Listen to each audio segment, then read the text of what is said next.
Polarity, bipolarity, and multipolarity. Uh, yes, so you must have understood by the topic itself unipolarity, bipolarity, and the multipolarity. So let us dive into it. So introduction. If we talk about like what is polarity in general, if you ask anybody else, like what does polarity means or polarization means? So polarity means distribution of power in international space. We are speaking it from the international sphere, so we'll be analyzing any concept from the international sphere itself. So polarity means distribution of power in an international area in a global sense, like how power is distributed through how power is distributed or power is analyzed to how this what do we call important nations or powerful nations are distributed over geographical area. So this polarity defines which country is superpower and which country is uh, what do we call greaterly applicable, or which country is superior in comparison with the other countries, and where is this country situated, and who it considers as its opposition also. So polarity defines who is superpower or greater power based on global balance. Like balance, you all know, right? Balance. If there's a superpower here, superpower on the left, superpower on the right, then the balance could be maintained.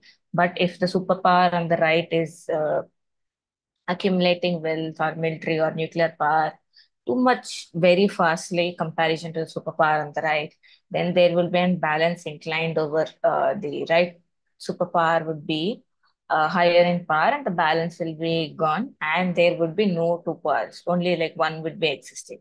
So this polarity defines which power is greater and how they give their importance to the balance in an international sphere. So, if you're talking about this polarity or balance of power or unipolarity, bipolarity, or multipolarity, you have to consider Kenneth Wall's insights. So, here Wall says that great powers shape security, dynamics, and way they act. How? If we sit down to analyze this line, he says great powers shape security dynamics in the world. Means how suppose there are two great powers. What happened in that era? There was Cold War. There was the war-like situations. There was tension among the two nation powers, and there was this unsophisticated conjunction among third world countries or the other third nations, because they had to take one of the sides, right? So they were hesitant to take which side. They were hesitant to take part in the geopolitical issues that were happening back in Cold War era. So this Kenneth Wall says great power shapes security dynamics and way they act. How? How do we understand how do they act? It's like this can be analyzed in two ways. One is acting like an helping hand in giving the technological transfer or economic aid, or we read in Trusteeship Council where the countries, it was the responsibility of the superpowers to look into the matters of decolonization of the nations.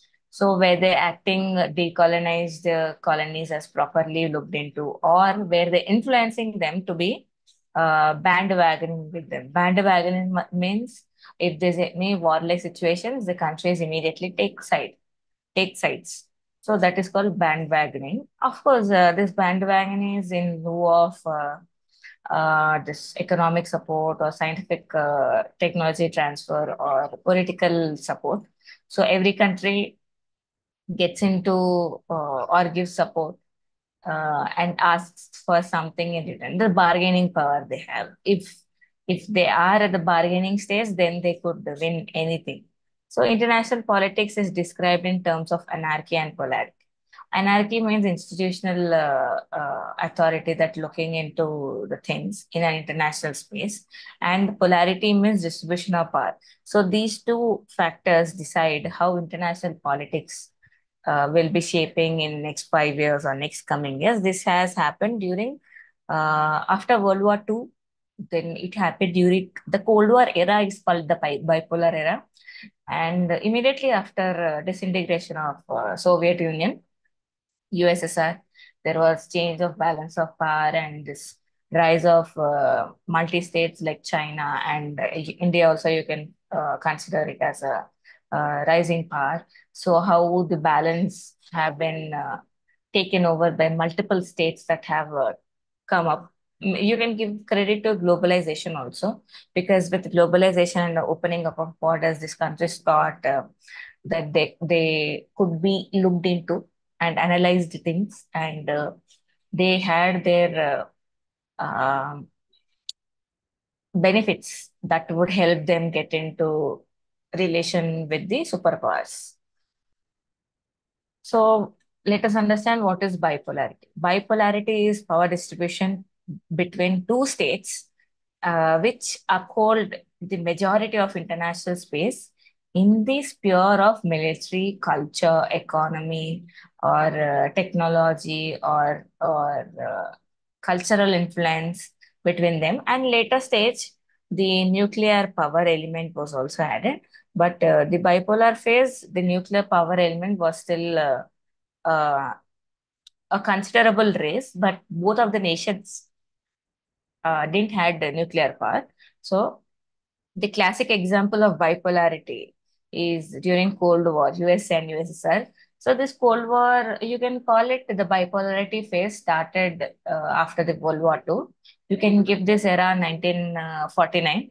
So from 1949, the bipolar phase has started where EU, European Union was very badly disintegrated. Sorry, very badly. It didn't had resources. It didn't had the economy was in troubles because of the post-war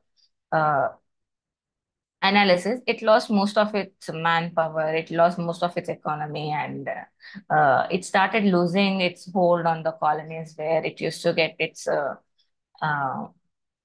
money or the raw materials, very cheap import of raw materials from these colonies. Or you can also say it could be very free materials stopped coming, and the it lost manpower, and there were no proper things to look into. So example, Hans J. Morgenthau, he says bipolar system is where states at constant race for superpowers. So he says bipolar system is a state where these states are at constant race or constant power to get hold of the international sphere. And bipolarity's main concept or idea is to maintain this dynamic balance between the two superpowers. Because if one power tries to achieve the higher military, or let's suppose it tries to get hold of one nuclear weapon, then it falls on the responsibility or on the competition by the other state to look into and to also equally fight for the race and ask them, sorry, fight for the race and maintain that balance. So it's a constant race between two nations. Like if one is, suppose example, you and your friend gets what do we call, both in one exam, suppose you top the exam and the other person doesn't top the exam. So it equivocally says that without any proper questioning or giving an answer, it falls on the responsibility automatically to improve their marks and to top in the next exam. So similarly, if we compare it in the international space, this race between the countries to accumulate or to to take over the smaller nations or to ask them to bandwagon them. So this is a constant race, like even though there's no uh, war happening, but this pseudo wars or the proxy war like situations were more difficult to engage in rather than stopping or negotiating in a real war.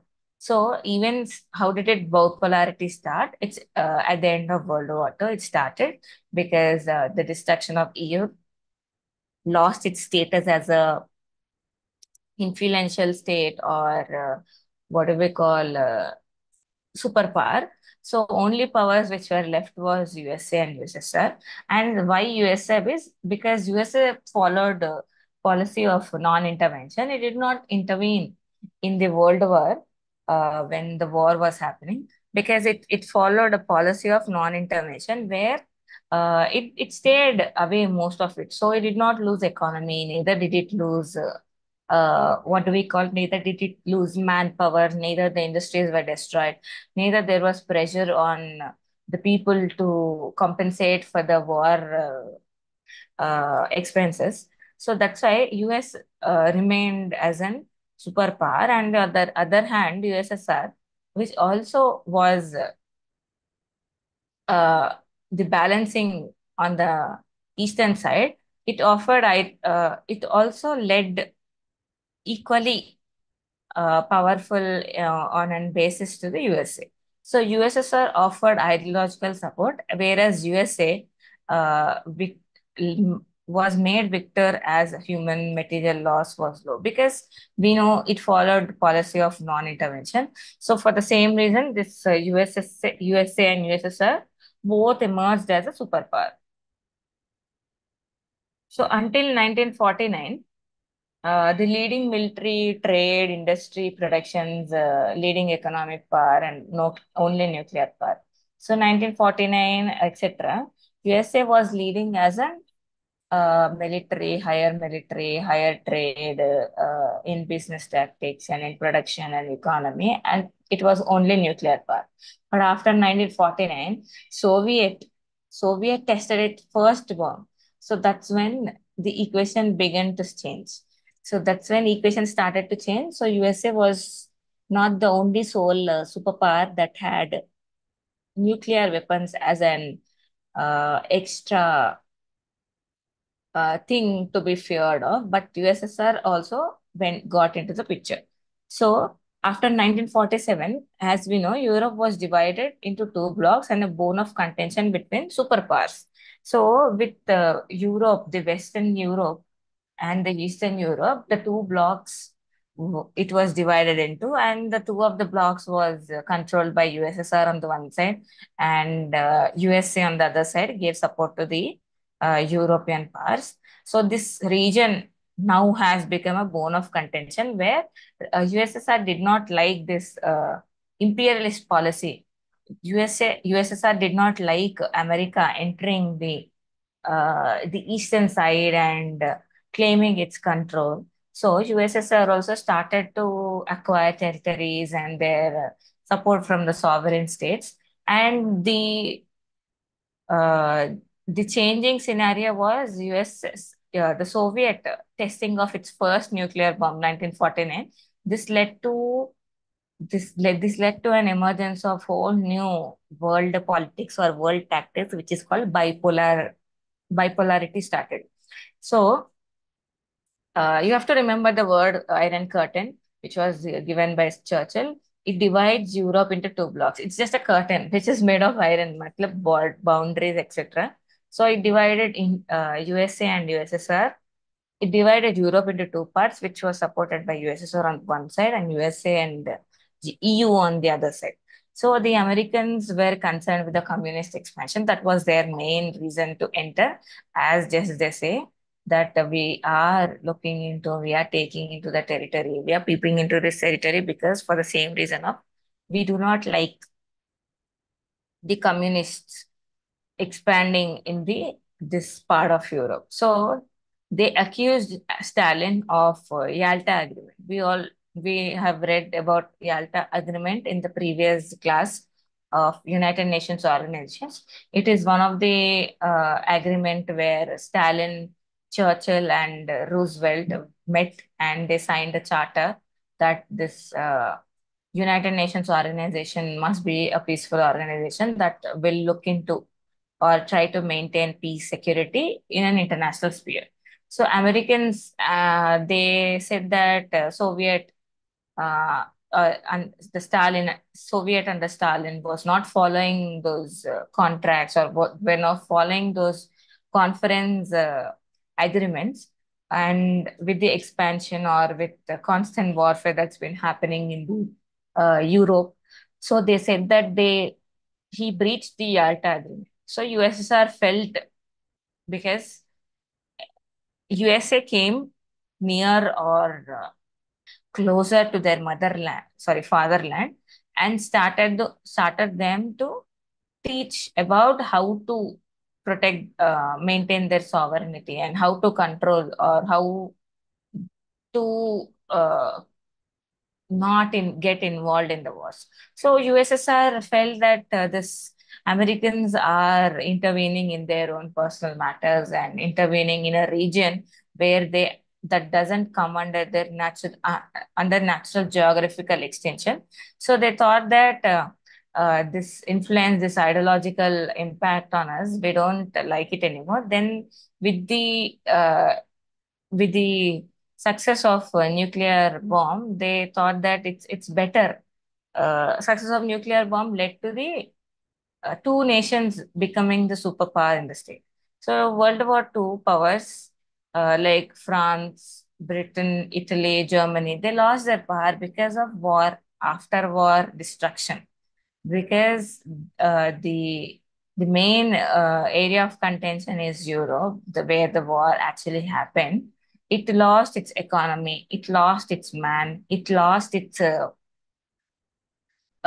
people social life. So government had to compensate for the losses, and also the colonies, where they started to fight, where they started to oppose this colonial power rules in the colonies. So that also has become an headache to the European powers, and all at this time it started to lose its power. And the right opportunity, America took its control, and it became the superpower. But with Soviet successfully testing a nuclear weapon in 1949, took or divided the world into two superpowers, which is why we are reading about bipolarity.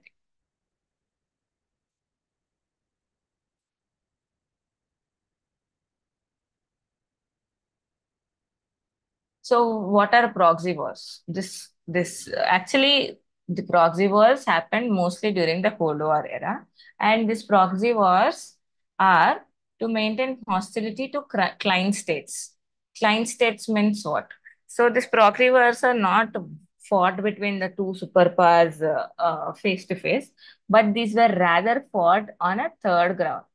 These were rather fought on a third state soil, where the superpowers were taking sides of the third country, that which was fighting with another fourth country. So they were taking the sides of these two countries and helping them in making a war. This war is basically how they were helping is either military uh, transfer of technology, or supply of arms, weapons, and supply of funding.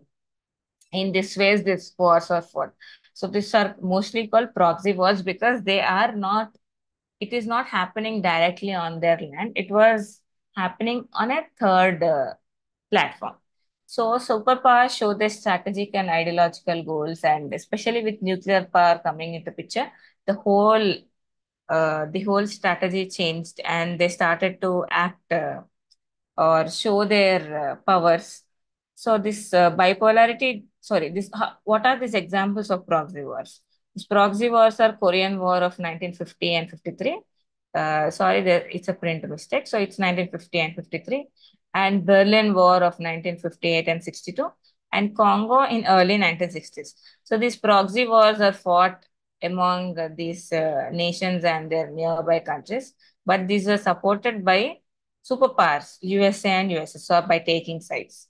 So bipolarity do not maintain balance, but it in a way creates balance. So let us understand what Carl Rusch says. He says two superpowers fighting war on a third country soil. So he basically explains what a proxy was. So if you are writing a definition about proxy wars, you can quote Kaldush. He says the two superpowers fighting war on a third country or third country soil. So that is what we call a proxy war because it is not happening actually in the either of the superpowers soil.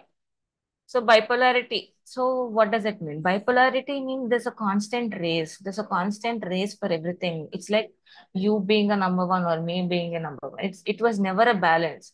Suppose if I earn 5 rupees, if I get 5 marks extra, then my friend who thinks I'm a competition, they try to get 6 marks extra next time or 10 marks extra next time.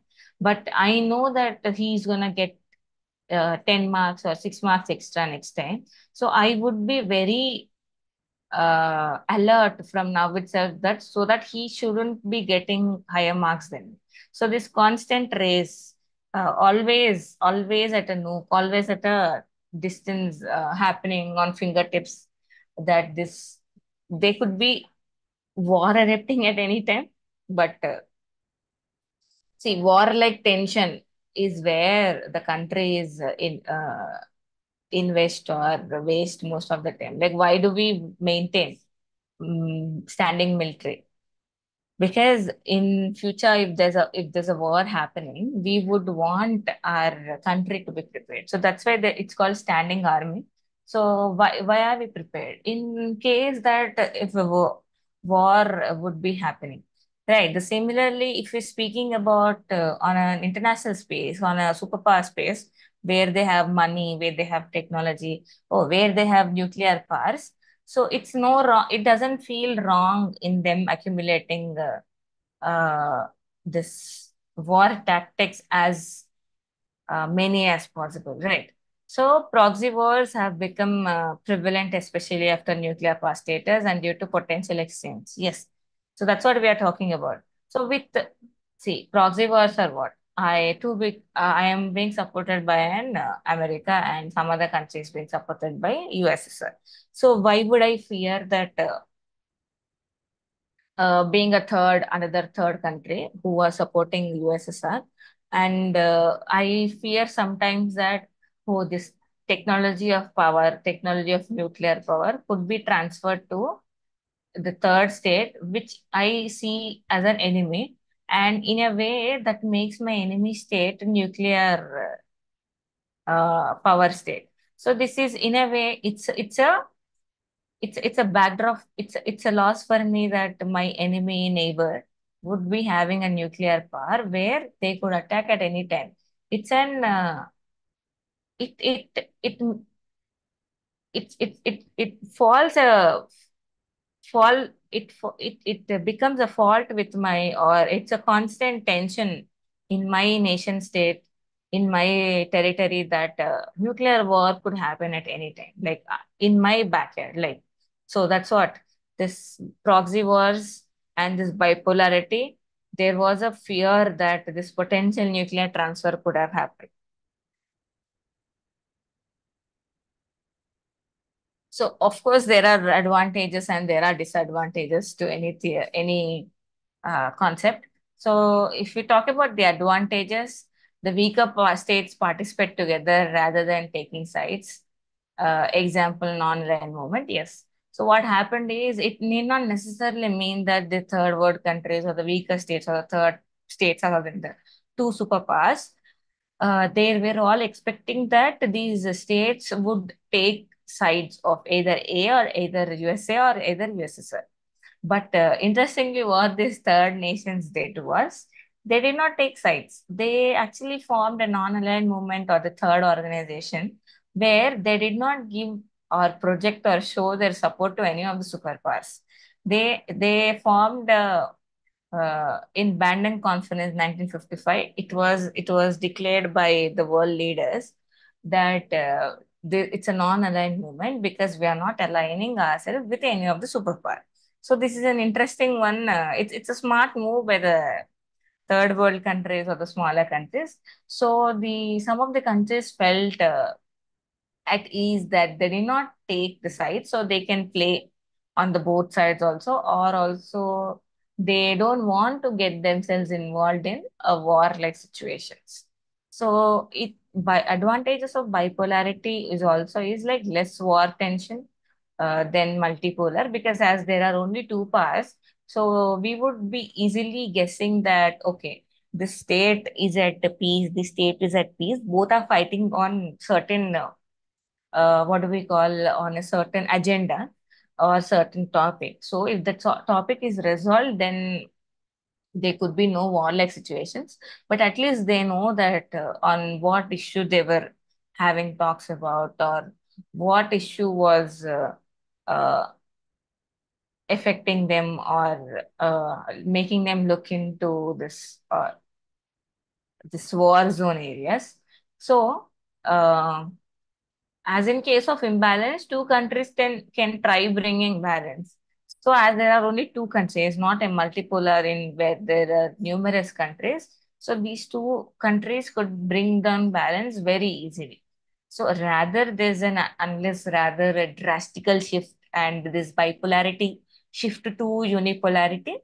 Other than that, this bipolarity can actually maintain or balance the international sphere with less war tension. So it do not complicate things of uncertainty, yeah, bandwagoning, fear of allied defection. Why? Because there are only two powers.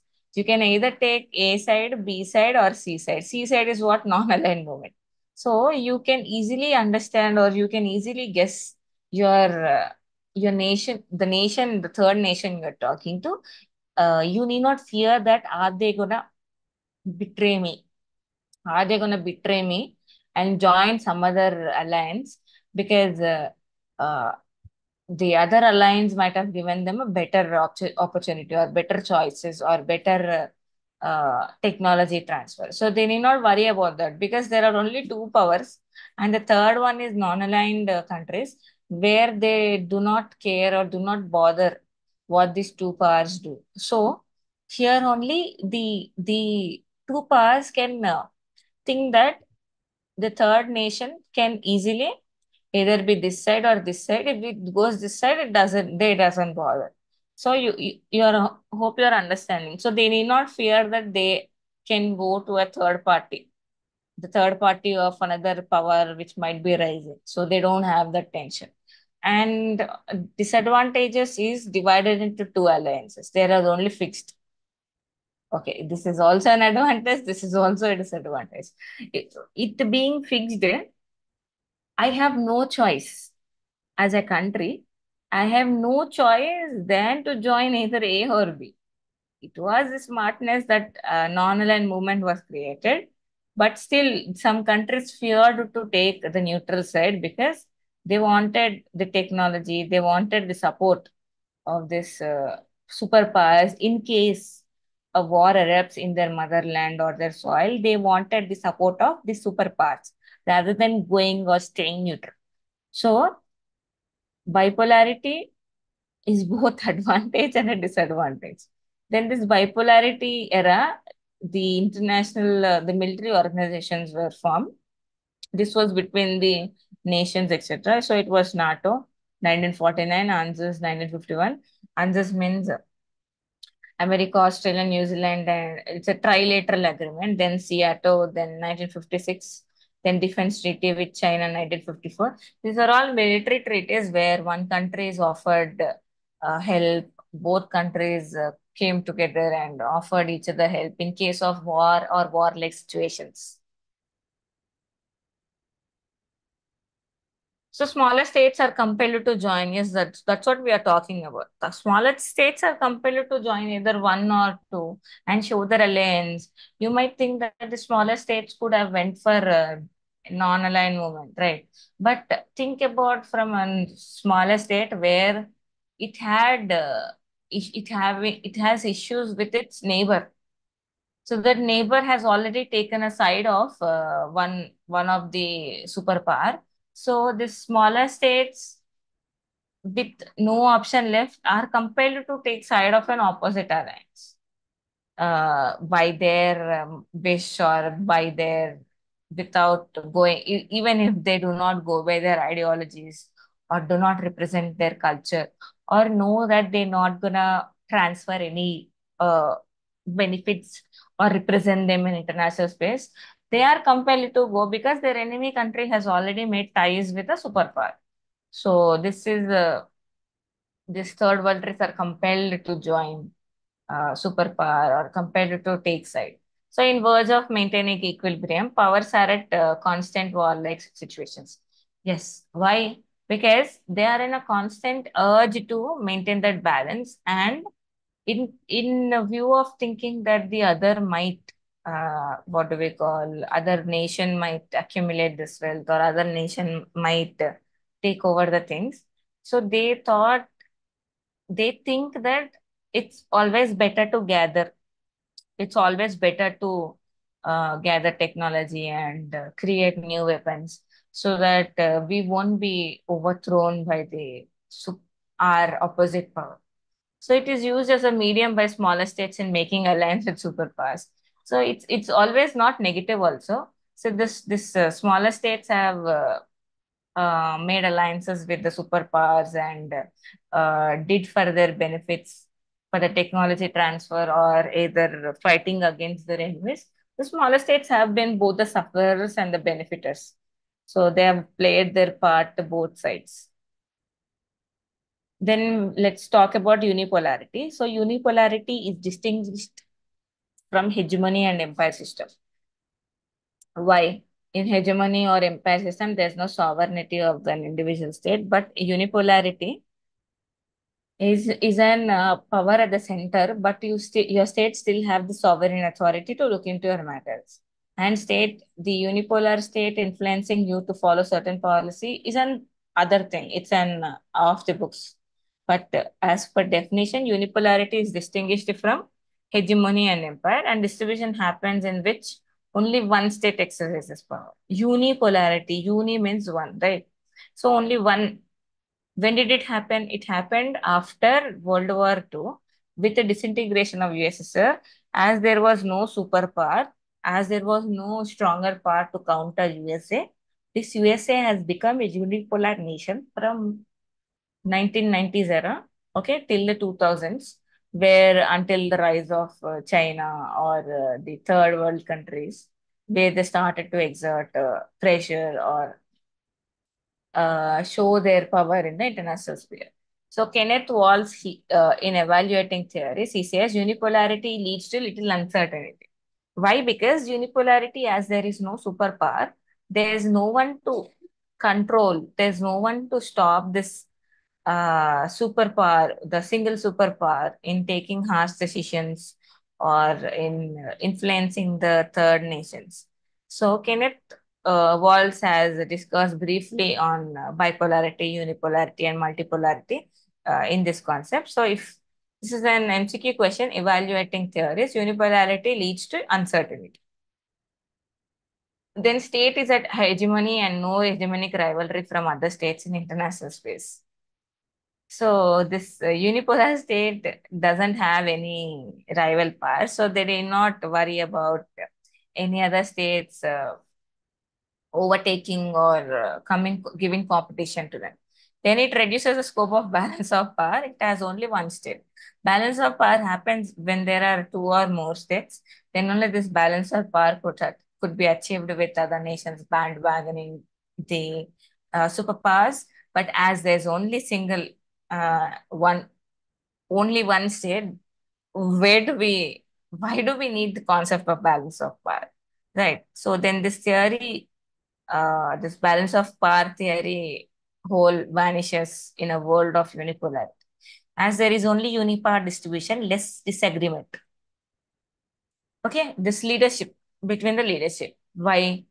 Suppose there are more than two powers in the world, and your government wants to go with one of the power. Okay, but the members do not. want to go with the superpower where the government says it was interested in. So in that way, there's this disagreement happens between the leaderships, right? Like I don't want that policy to be happening. Suppose I oppose Lucky Station policy. I don't want to go that side. I want a better policy where I address or I want to have a better relationship with China. Uh, because there are options for us. But in unipolar world, there are no options. There is only one state. So what you will argue with? You either go with that state or that state influences or decreases you to the rubble, right? So the only ultimate solution is uh, sit down, discuss, but rather argue or rather have different opinions. So only as there is only unipolar polar power distribution, less agreement with the leadership. So US unipolarity created a society for the third world. As USSR disintegrated and US formed in a globalized world, the economies were opened up, and this United States created a society where it gave its ample amount of influence. It shared its technology with the third world countries. It showed it helped the countries decolonize. So this USA unipolarity created society with the third world to raise their voices. It helped set up an international organizations, extended its help by funding. So there are three characteristics of unipolarity. So unipolarity is similar to empire system because there is only one superpower. You either go with them or against them. And as you all know, going against them would only you would only come across other countries or every nations who are favoring the superpower going against you. So it is constrained by anarchy where it is difficult to control foreign policies of states. So you cannot influence the foreign policies of the other states. So that's why unipolarity makes sense. And like hegemony, unipolarity is like hegemony because it's the ultimate power that's been existing in the international sphere. And the features: low competition among nations. Why? Because there's only one power, and as there is only one power, you can either take its side, right? So you need not worry about I'll go allegiance with this superpower, so that my enemy state can go allegiance with the opposite power. There is only one superpower, so you either go with them or act as per your own policies. So there's no dilemma situations for the states here. In bipolarity, there was a dilemma situations for the state. So second tier states forms alliances with power. See, so the other states formed alliances with the power because they wanted the superpowers help in fighting their enemy and in gathering the information or technology transfer, etc. Then USA unipolarity has created a global society that is capable of mitigating physical security threats and promoting human security issues. So, as USA being the only power in the world, it tried to create or build up a society where it looked into security threats and it looked into promoting human rights, and also it tried to help the third world countries by trying to establishing peace and etc. So dominance of US, when did it start? So it started, we all know this is a universal truth, everybody must know. So with the collapse of Soviet Union in 1990, it led for the emergence of US and as a dominant power because there was no proper dominant power back then to counter USA. So it was only USSR until its disintegration. USA, after its disintegration, USA emerged as a sole superpower where it's controlled all the international space. So it was powerful in terms of economy, military, industrial, and the culture. It was effectively having a better economy, and military-wise also, it had sufficient technology. And interesting, you should not forget it was also a nuclear power state. So there was no stopping for them with rapid industrialization. The economy also bloomed, and the infrastructure, everything that it was looking into was making USA very great state or very great superpower after the uh, disintegration of USSR.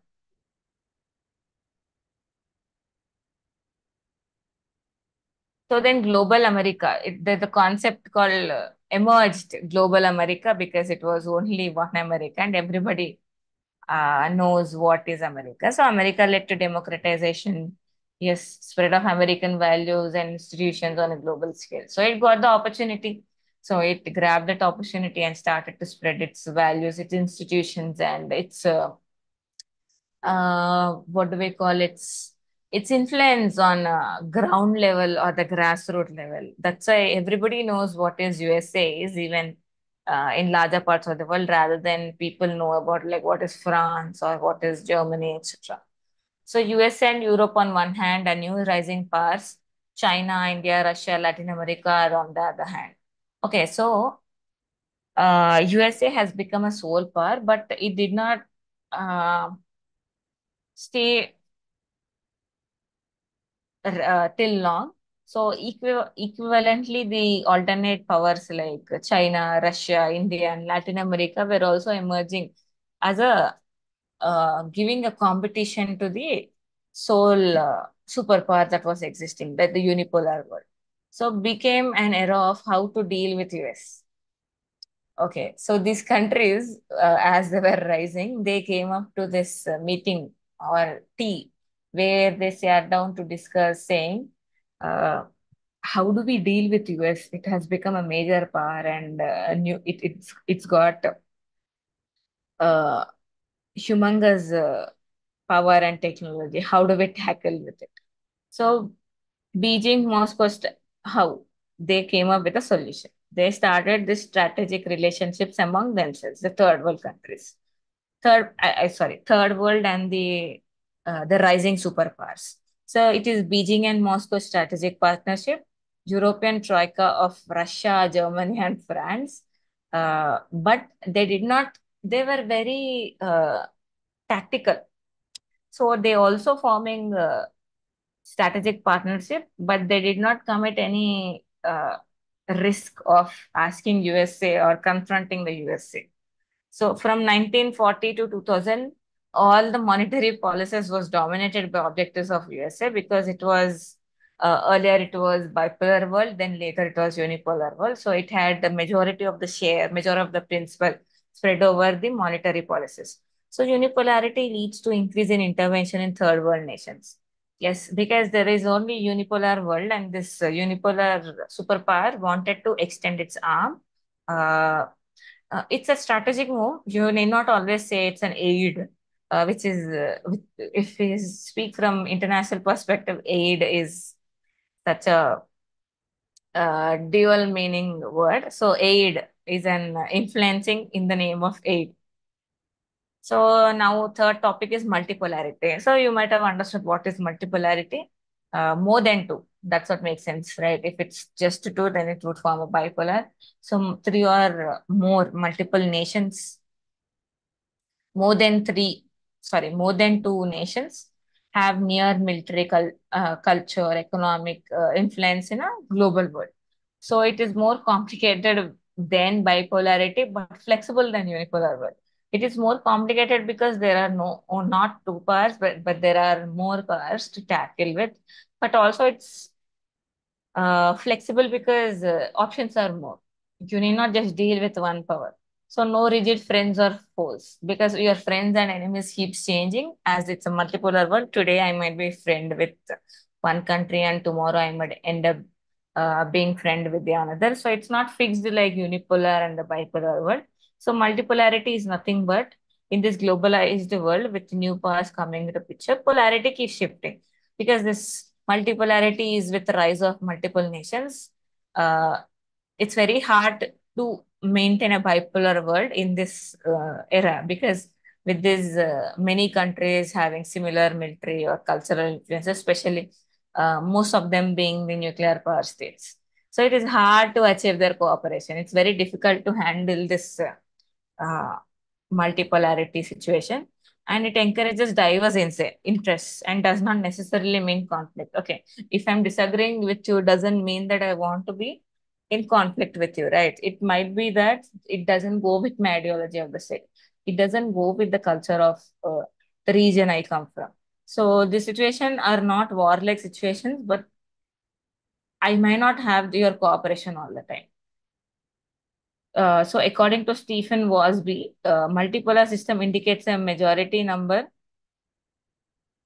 includes a majority of the states, typically at least five or roughly equal power states. Yes, he says multipolarity means five or more states which are equally or near to equal powers.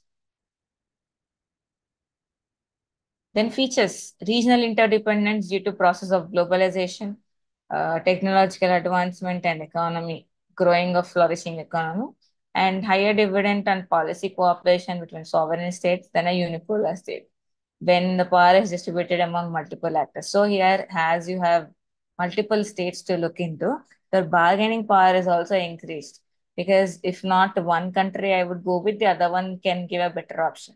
So they'll come with better or multiple options rather than living in a bipolar world, either A or B, or a unipolar world of only A. Then it is defined by three factors: diversity of actors, yes, multiple actors, changing pattern of global rules and norms, because they keep changing, because one day I might be a friend of one, tomorrow I might become a foe of them, and also commonality of the interest. So today I might be interested on a single topic, example, climate change. So I might agree with this climate change happening at a rapid stage. So the other country also would accept with mine. So like that, some 10 countries would accept with mine, or like the other two countries wouldn't accept with mine. So there is commonality of interest or non-commonality of interest. These factors makes what multipolarity is. So cooperation is done through concept of power or through multilateral arrangements. So cooperation is done through concept of power means you would cooperate with me if you think I am powerful enough in helping you to tackle other world issues, or might come to your help if you've been attacked by your enemy states. You're understanding it, right? Whole agenda is like power tactics. Power is what makes unipolar, bipolar, or multipolar systems. So, but it also have two major power. It is highly inefficient and highly drastically changing, because as there are multiple actors, you cannot rely upon your rely upon the country you think is your friend today, might change its position tomorrow. So does not give incentives to the states to share powers and forces them to compete. So in a way, in a multipolar world, as it risks the sovereignty of the smaller states and force them to share power or take sides, because as there are multiple powers, you might have to get over or get hold on to at least one power, right? So this doesn't share power to them and forces them to compete among their enemy states. So how did the US decline as a unipolar power? This is, or in a rather way, how multipolar structure rose in international sphere. So due to emergence of new multiple states, we all know, unpredictable military adventures, failure military adventures in Iran, Afghanistan, and also it was followed up by economic recession and outrage from people, citizens of their own countries, led for the dominance of USA in the world. It led to the rise of multipolar countries. So 2011 market crisis, we all know, inflation hit, and rise of China, Russia, and Brazil and India. The third world countries rose with showing them showing their space in an international arena, and does not mean See, decline of UN as a unipolar does not mean US domination has ended just like USSR. Uh, See, US has its equal domination all over the world. It's still dominant here, but the superpowers around it are also rising. Okay, it might be shrinking little bit, but it did not uh, got flattened like a balloon. It might be shrinking, but very minutely. But with its superpower, it still can tackle the other raising powers. I hope you understand this. So, advantages of multipolarity is bargaining aspect for states increase because there are many multiple states I can reach out to. So, if you don't give me a better option, I might go to the other side who can give me a better option because I don't have to just follow A or B, right? Then diverse opportunities have opened for the states. Then multiple interactions. There's multiple interactions, especially through globalization and liberalization, opening up of economies. The states have started to discuss on multiple started to discuss on similar interests where I would be suppose if a country would follow my own policies or would be looking into my own policies like regional organizations like SAARC, ASEAN, then the banks, uh, because the countries felt that we need not follow the World Bank, which mostly is dominated by US. So let us have a bank which is infrastructure AIIB, which would look into the issues which are related to our own region. So which actually makes sense, right? Then disadvantages, more instability because there are a lot of powers. And also here nuclear power uh, is what all makes the drama or all what makes the difference. So nuclear power created source of instability and terrorism also with increase in terrorism and state what do we call state funded terrorism created more havocs because also the transfer of nuclear power to the terrorists like nuclear power uh, being a card playing its game silently and blaming it on nations. So stability of the world depends upon unpredictable events. Yes, because any event might erupt at any time. Example, Ukraine and Russia were fighting and the world had to take sides, but also gladly the other nations did not take sides. But if a war-like situation, if a nuclear weapon or if a nuclear bomb has been used, then it would have, to an extent, compelled the other countries also to take sides. Then increase in influence of non-state actors. Yes, non-state actors like interstate organizations, inter-regional organizations. Then there's business groups, terrorist groups. These have all have started to play their role and influenced the states to approach the other enemy state, to approach the dominant state for the help because of the non-state actors' influence. Then middle powers, the small powers, and non-state actors with nuclear capabilities could become serious threat to the global society. So this middle powers could be what do we call changing their sides anytime. So we cannot trust them. So they can, with especially with them having nuclear capabilities, they can overthrow or they can start nuclear warfare. So this causes a little bit imbalance or rather questions the the mindset of these small states. Yes, this is what unipolarity, bipolarity, and multipolarity classes. If you got any doubts, there's 5 minutes left. Um, so you can shoot, otherwise, we can end it when the time ends. I hope I'm clear and able to clear your concepts. So we discussed unipolar, bipolar, and multipolar. Everything has an advantage and a disadvantage. So every theory, as I keep saying it every time, as you are a human being, You have flaws. Every theory also has flaws and positives. So this, if spoken from exam perspective, the question would be like explain unipolar world or explain bipolar world or explain multipolar world, or they would ask you to differences, note down differences between uni, bi, and multi, where you can draw a chart. Okay, where you can draw a chart and sorry, where you can draw a table and give explanation, or you can explain pairwise and in the differences you can talk about, you can introduce what is unipolar, what is bipolar, what is multipolar, and in a paragraph you can write the differences in comparison unipolar with a bipolar, so that points won't be repeated a lot. I hope I'm clear, and tomorrow we'll come with another chapter, another topic,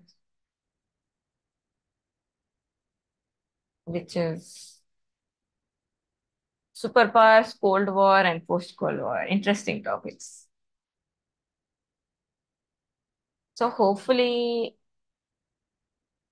yeah, hopefully we finish those all in one unit because it's very vast, but we'll just do it from understanding perspective. That's why I did not discuss the Cold War events today. We were just having to introduce the topics like unipolarity, bipolarity, and multipolarity so that you would have an idea about what happened in Cold War, why did the superstructure came into existence. So hope the class is fine and the language is fine and you're able to follow it up.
You can go through the slide till it ends.